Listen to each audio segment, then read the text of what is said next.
안녕하세요, 가치아입니다. 4월 11일 금요일 국내 시장이 마감되었습니다. 자, 오늘 시장은 장 초반의 흐름은 굉장히 좋지 못했었지만 다행히도 코스피는 낙폭을 조금은 만회했었고 종가상으로 마이너스 0.5% 빠지면서 이번 주에 종가를 마무리했습니다. 반면에 코스닥은 무려 2% 급등이 나오면서 이틀 연속으로 굉장히 좋은 흐름이 이어졌습니다. 그리고 코스피 상위 종목들을 보면 오늘 가장 눈에 띄는 것은 방사 나왔고 또 조선주들 이쪽의 흐름이 가장 좋았던 것 같아요. 하나오션, 현대중공업, 또 하나에어로스페이스 어느새 이 업종들이 시총 상위주로 올라왔습니다. 과거에는 2차원지 관련주가 많이 보였었다면 지금은 좀 바뀐 것 같죠. 또 코스닥도 전반적으로 바이오주하고 또 로봇 관련주들 이쪽의 흐름이 가장 좋았었고요.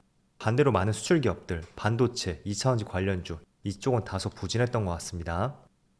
또 이어서 코스피 수급을 살펴보면 오늘 다시 한번 외국인의 6천억이 넘는 많은 순매도가 나왔고요. 그리고 반대로 코스닥은 미약했지만 기관과 외국인의 양매수가 들어왔습니다. 이틀 연속으로 양매수가 들어왔습니다.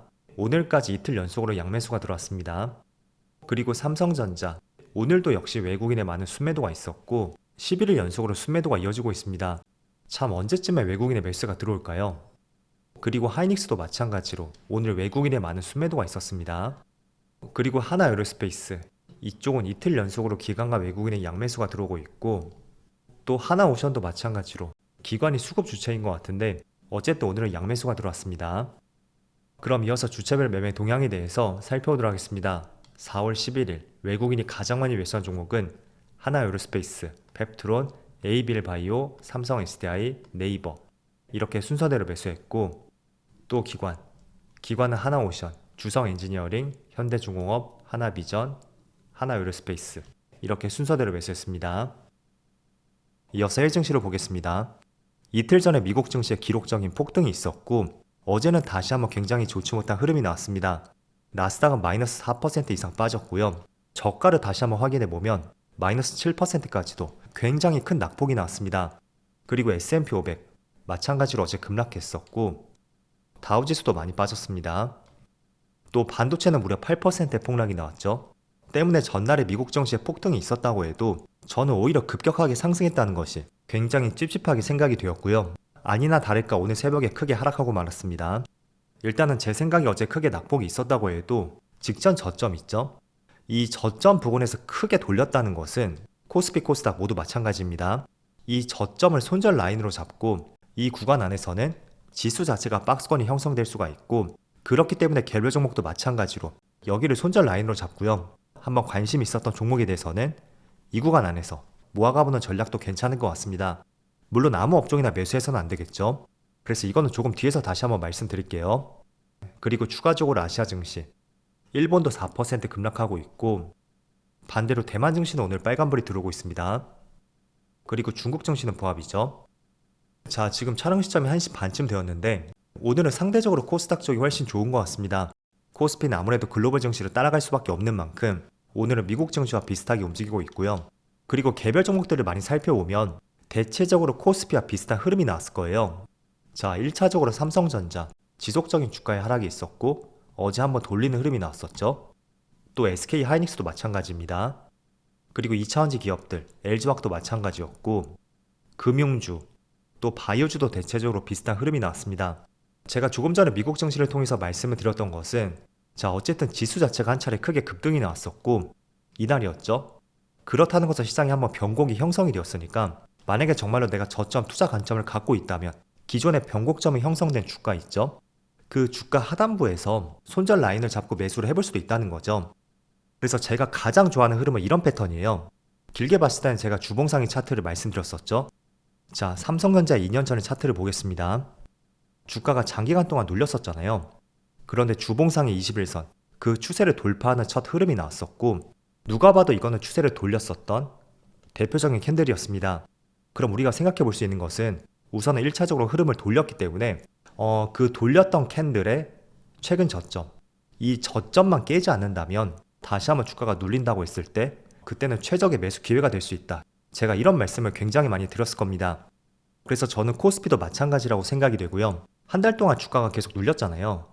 그리고 한 방향으로 계속 눌렸습니다. 단 한 번도 5일선을 돌파하지 못했어요. 하지만 코스피가 오늘은 빠지고 있다고 해도 전날에 큰 양봉이 나오면서 5일선을 처음으로 돌파하는 흐름이 나왔고 최근의 추세를 확연하게 돌렸었던 첫 캔들이었던 것을 알 수가 있습니다. 자, 그럼 조금 전에 삼성전자의 주봉상의 차트를 보신 것처럼 처음으로 흐름을 돌리는 캔들이 나왔다 라는 것은 직전 저점만 이탈하지 않는다면 이 안에서는 약간의 정체된 모습을 거치고 나서 다시 주가가 올라갈 가능성을 한번 생각해 보자는 거죠. 물론 추세를 또 깨고 내려갈 수도 있습니다. 그거는 우리가 알 수가 없기 때문에 1차적으로 여기 직전 저점을 손절 라인으로 잡는 것이고요. 개별 종목도 이런 흐름을 보여줄 가능성이 있고, 그렇다는 것은 지금부터 여기 저점 라인까지 이 구간에서는 한 번쯤만 모아가는 전략도 생각해 볼 수가 있습니다. 자, 그렇지만 지금 시장을 둘러싸고 있는 대외 변수들, 그게 완전히 해결된 것은 아니거든요. 이번에 트럼프가 관세 유예를 했던 것도 증시보다는 국채금리가 훨씬 큰 영향을 미쳤기 때문에 관세 유예를 결정했다는 내용도 있습니다.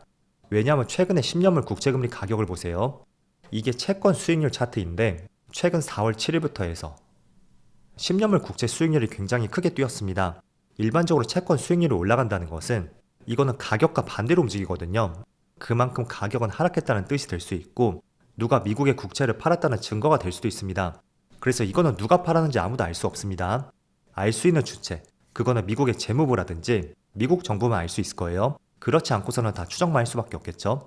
하지만 정황상 봤을 때 지금 미중 간의 무역 갈등이 있잖아요. 그래서 첫 번째로 중국일 가능성도 있고 아니면 미국의 국채를 가장 많이 쥐고 있는 일본일 가능성도 있다. 그렇게 시장에서는 보고 있습니다. 또는 이번에 마진콜로 청산된 기관 쪽에서도 국채를 내다 팜으로써 손실을 보존했을 가능성도 있다고 제시를 했습니다. 자, 그래서 뭐가 됐던 간에 어쨌든 트럼프가 관세를 유예했던 것은 주가가 많이 빠졌기 때문에 그건 절대 아니고요. 국채 가격이 폭락했기 때문에 관세 유예를 했다고 볼 수가 있고 직접 대통령도 이런 말 했었죠. 90일간의 상호 관세 유예를 발표한 직후에 기자들에게 채권 시장을 주목하고 있다는 발언이 있었습니다. 그래서 우리가 지금 중요하게 봐야 되는 것은 다시 한번 10년물 국채 금리가 어떻게 움직이는지 그런 부분을 확인해 봐야 될 것 같고요. 그리고 며칠 전에 미국 증시가 급등을 했었죠.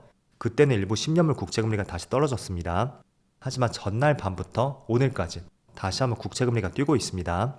결국 국채 금리가 뛴다는 것은 미국 국채의 가치가 하락하고 있고 주가도 하락할 수가 있다는 이런 뜻이 될 수도 있습니다.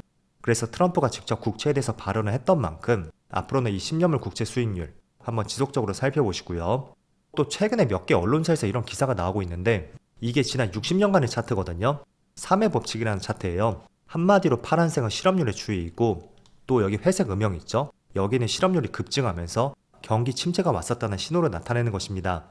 그래서 계산하는 공식은 조금은 어렵거든요. 그거는 생략하고 이 파란색은 최근 1년 동안에 실업률의 변동을 나타냈다고 보시면 될 것 같습니다. 자, 그런데 아이러니하게도 실업률이 안정화가 되었을 때 0 근처에서 계속 움직이고 있죠.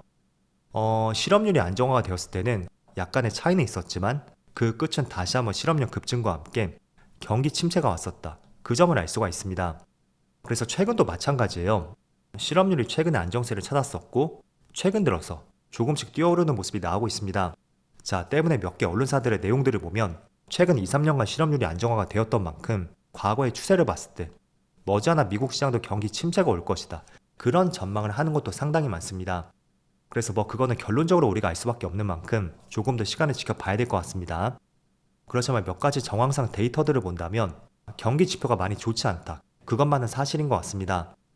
자, 그래서 지금은 두 가지 포인트를 한번 지켜봐야 될 것 같습니다. 제가 지금 지켜보고 있는 것은 첫 번째로 국채 수익률. 이게 어떤 변동을 보여줄지 계속 체크를 하고 있고요. 또 두 번째는 지금 대외 변수가 굉장히 좋지 않습니다. 관세 유예가 있었다고 해도 하루 반등에 그치고 다시 한번 더 주가의 약세름이 나오고 있거든요. 그렇지만 최근에 한 달간의 추세를 바꿨다는 것은 어떤 변곡점이 형성될 수도 있는 시그널이 될 수도 있습니다. 그렇기 때문에 직전 저점을 이탈하지 않는 선에서 관심을 갖고 있는 종목들에 대해서 이런 구간들 있죠.